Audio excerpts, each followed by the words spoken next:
ठरलं तर मग मालिकेच्या पुढील काही येणाऱ्या भागांचे अपडेट जाणून घेऊया आपल्या आजच्या व्हिडिओमध्ये. चला तर मग प्रेक्षकांनो सुरुवात करूया आजच्या व्हिडिओला. तर आपण पाहणार आहोत की कशा पद्धतीने आता इकडे अर्जुन आणि सायली हे दोघं जण सर्वांच्या समोर सायली हीच तन्वी आहे हे सिद्ध करत असताना आता इकडे राकेशमध्ये खूप साऱ्या अडचणी आणत असून सुद्धा आता त्या सगळ्या गोष्टींचा काहीच फरक पडत नाही आणि आता जी सायली आहे ती तन्वी सिद्ध होते. त्यानंतर घरातल्या सगळ्यांनाच हे बघून खूप भारी वाटलेलं असतं. घरातले सगळेच सुभेदार किल्लेदार सायलीचं तोंड भरून कौतुक करत असतात. सायलीच खरी तन्वी आहे हे कळाल्याच्या नंतर सगळ्यांना जो आनंद झालेला असतो तो सगळ्यांच्या चेहऱ्यावरती अगदी मनसोक्त दिसत असतो.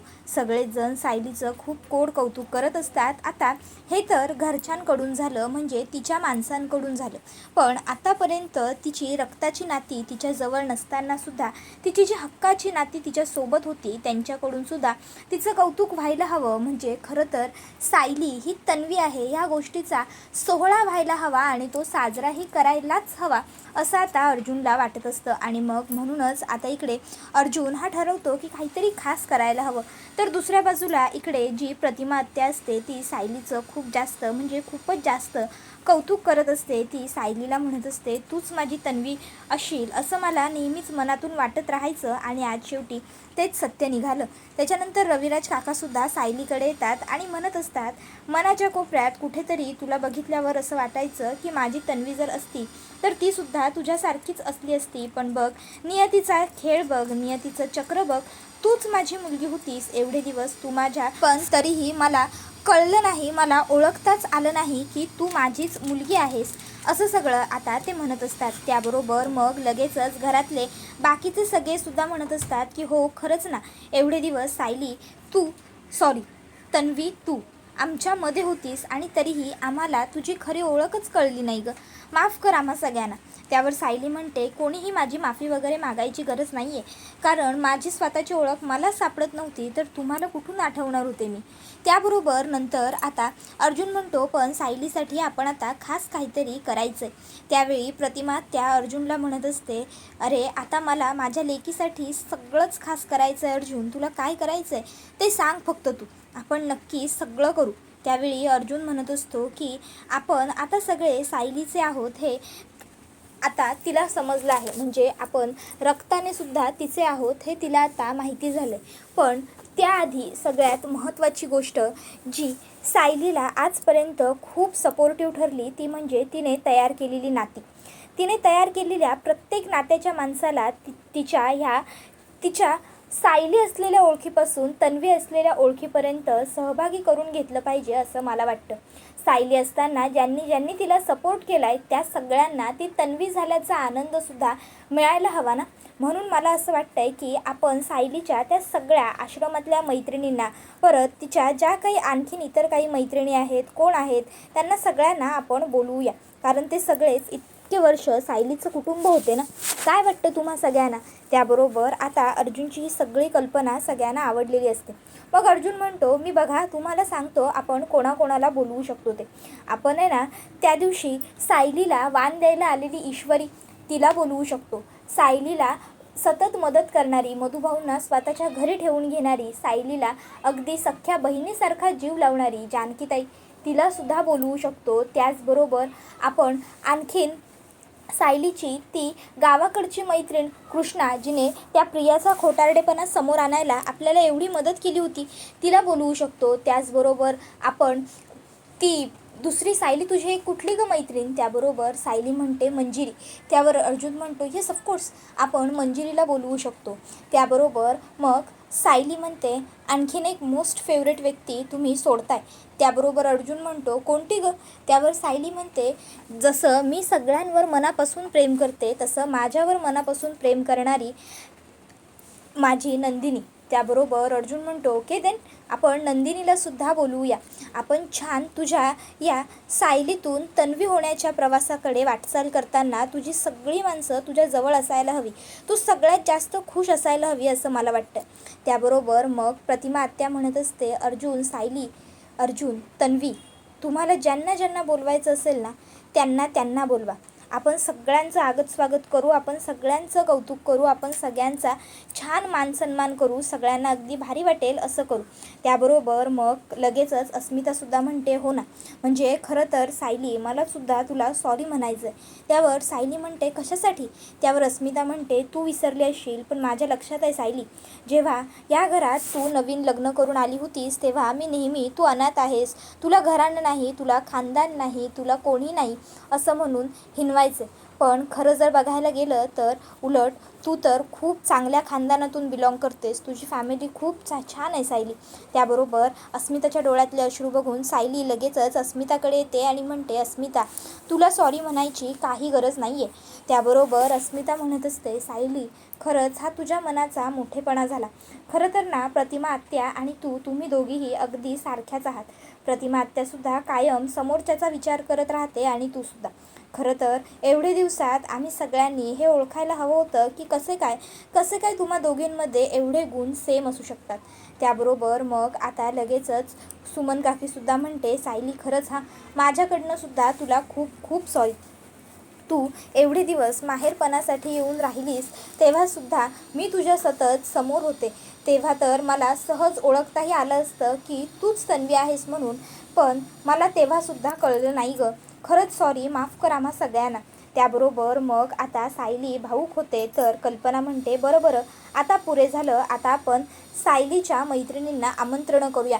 त्यानंतर मग अर्जुनकडनं आणि सायलीकडनं सायलीच्या सगळ्या मैत्रिणींचे फोन नंबर आता कल्पना घेते आणि मग ते अर्जुनला म्हणते, बापरे अर्जुन, अरे ह्या तर खूप साऱ्या मुली झाल्या, आपण एक काम करू, आपण आहे ना यांना अर्ध्या जणांनी फोन लावू, म्हणजे 3-4 जणींना तू लाव, काही जणींना मी लावते, म्हणजे काय होईल पटपट या संपतील आणि यांना आमंत्रणही पटापट पोचतील. अर्जुन म्हणतो, ठीक आहे मॉम, दे माझ्याकडे अर्धे नंबर. मग अर्जुन आता अर्धे नंबर घेतो आणि त्यापैकी तो पहिला फोन आता ईश्वरीलाच करतो आणि ईश्वरीला अर्जुन घडलेली सगळी हकीकत सांगतो. आता हे सगळं ऐकून ईश्वरी खूप खुश होते आणि म्हणते, हे सगळं तर एकदम बढियाच झालं अर्जुन भाऊजी.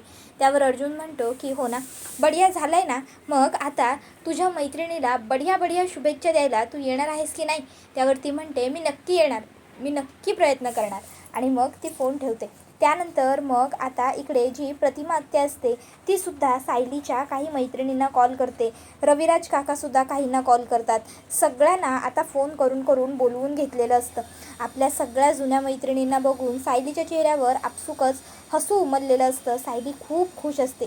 सायलीच्या चेहऱ्यावरचा आनंद बघून रविराज काका, प्रतिमा आत्या, अर्जुन, अस्मिता, चैतन्य, कल्पना, प्रताप सगळेच खूप खुश असतात. त्यानंतर मग आता वेळ आलेली असते ती कार्यक्रमाला सुरुवात करण्याची. मग आता कल्पना म्हणते की आज मी तुम्हा तिघांचं पहिलं औक्षण करते, पुन्हा तुम्हाला कोणाची म्हणून दृष्ट लागायला नको, कुटुंब तुमचं असंच कायम आनंदी, हसरं आणि गोड राहू दे. आणि मग लगेचच कल्पना ही इथे लगेच प्रतिमा आत्या, रविराज काका आणि सायली ह्या तिघांचंही औक्षण करते. त्याबरोबर मग आता लगेचच सायली ही तिच्या मैत्रिणींकडे पाहते, तर आता तिच्या मैत्रिणी ह्या तिच्याकडे हसून कौतुकाने बघतायत हे तिच्या लक्षात येतं. सायली आता लगेचच कल्पनाला म्हणत असते, मला लहान असताना नेहमी असं वाटायचं, माझे आई बाबा मला कधी सापडतील का? माझे आई बाबा खरंच चांगले असतील ना? त्यांनी मला असं सोडून तर दिलं नसेल ना? आणि जरी मला सोडून दिलं असेल तरी मग त्यांनी असं का केलं असेल? मला का सोडून दिलं असेल? हे प्रश्न नेहमी माझ्या मनाला सतवायचे. तर त्यावेळी मग आता लगेचच ईश्वरी पुढे येते आणि म्हणते की काय चाललं आहे तुझं सायली? हे बघ सायलीताई, आता डोळ्यांमध्ये अजिबात अश्रू आणायचे नाही. अगं अश्रू आणायचे, रडायचे दिवस तर आता संपलेत. आता आपल्या घरात, आपल्या मनात सगळीकडे फक्त आनंद असायला हवा. सायलीताई, तू विसरत असशील तरी माझ्या लक्षात आहे मी आता मावशी होणार आहे, त्यामुळे माझ्या भाच्याला काहीही त्रास झालेला मला काही चालणार नाही आहे. त्याबरोबर लगेचच त्या ठिकाणी आता ऊर्जासुद्धा आलेली असते. आता ऊर्जा तिकडे येते आणि म्हणत असते, येऊ का? त्यावर सायली म्हणते, ऊर्जा अगं तू, मला वाटलं नव्हतं तुला वेळ मिळेल. त्या पद्माचं सगळं. त्यावर ऊर्जा लगेचच म्हणते, सायलीताई जाऊ देत ना ते सगळं, तुझ्यासाठी आज एवढा आनंदाचा क्षण आहे आणि मी येणार नाही असं होईल का? आजपर्यंत प्रत्येक वेळी जेव्हा अडचण असेल तेव्हा तू माझी मदत केलीस, मग ते आर्थिकरित्या असो किंवा मानसिकरित्या. मग आज तुझ्या आयुष्यात एवढा मोठा आनंदाचा सुखाचा क्षण येऊ पाहत होता आणि त्यावेळी मी तुझ्याबरोबर नाही आहे, असं कसं चालेल गं? त्यानंतर मग आता हे सगळं काही बघून राकेशला तर खूपच टेन्शन येऊन जातं. आता हे सगळं कसं थांबवायचं हा एक खूप मोठा प्रश्न राकेशसमोर पडलेला असतो. मग आता ह्याच्यातून एकच उत्तम मार्ग निघणार असतो, तो म्हणजे आता राकेश विचार करतो, मला हे सगळं जाऊन बाबांना सांगितलं पाहिजे. बाबाच मला सांगू शकतील या सगळ्यामधून आता मी कसा बाहेर पडू, ह्या सगळ्यात मी काय करू ते. राकेश ताबडतोब आता लगेचच इकडे धाव घेतो नागोबाकडे आणि नागोबाकडे येऊन तो म्हणत असतो, बाबा तुम्ही सांगितलेलं मी सगळं करून बघितलेलं आहे. अहो मी त्या सायलीला आणि अर्जुनला खोटं पाडण्याचे खूप प्रयत्न केले सगळ्यांच्या समोर, पण त्यांना खोटं पाडणं मला शक्य झालं नाही. कारण अहो जरी तुमच्या लक्षात नसेल तरी तो अर्जुन पेशाने वकील आहे. जर तो तुमच्यासारख्या हुशार व्यक्तीला असा तुरुंगात घालवू शकतो तर माझी काय बिशाद आहे त्याच्यासमोर. नागोबा म्हणतो की अरे मला वाटलं होतं माझा मुलगा आहेस तर माझ्यासारखाच हुशार असशील, पण कसलं काय मी विसरलो, शेवटी तुझी आई ही ती सुमनच आहे. असो आता काय उपयोग, काय करून बसलायस हे कळतंय का तुला? आता त्या सुभेदारांना सगळं कळालं आहे. त्याबरोबर मग आता तो म्हणतो, बाबा अहो आणखीन एक महत्त्वाची गोष्ट घडली. त्यावर लगेचच नागोबा म्हणतो, आणखीन काय झालं आता? त्याबरोबर तो सांगत असतो, अहो त्या रविराज काकाने त्याची सगळी प्रॉपर्टी त्याच्या त्या मुलीच्या नावावर करायचं ठरवलं आहे. म्हणजे आपल्याला आता काहीच मिळणार नाही आहे बाबा. हे ऐकून तर आता इकडे नागराज खूपच जास्त भडकतो आणि म्हणतो, काय? अरे मूर्खा काहीतरी कर. त्याबरोबर दुसऱ्या बाजूला इकडे हे सगळं ऐकून सचिनचा सुद्धा खूप संताप झालेला असतो आणि तो आता म्हणत असतो की काय, ज्या अर्जुन सायलीने माझं आयुष्य उद्ध्वस्त केलं, माझा संसार मोडला, माझं सोन्याचं अंड देणारी कोंबडी माझ्यापासून दूर केली, त्यांना सगळी सुखं मिळत आहेत आणि मी फक्त बघत बसू? नाही नाही नाही, काहीही झालं तरी मी त्या सायली आणि अर्जुनला सुखानं जगताना नाही बघू शकत. त्यासाठी मला अगदी काहीही करावं लागलं तरीही माझी तयारी आहे. मी काही करेन पण त्या सायली आणि अर्जुनला सुखाने जगू देणार नाही म्हणजे नाही. मग त्यासाठी मला काय वाटेल ते करावं लागलं ना तरीही चालेल, असं सगळं आता तो इकडे म्हणत असतो. त्यावेळी मग आता तो विचार करतो की मला काय करता येईल बरं, काय करता येईल बरं. आणि त्यावेळी आता त्याला आठवतं की आता मी महिपतचीच मदत घेणार, बाद झाली त्यांची भुंदुगिरी. आणि मग आता सचिन तावातावाने महिपतकडे येतो आणि महिपतला म्हणतो, काय चाललं आहे तुमचं?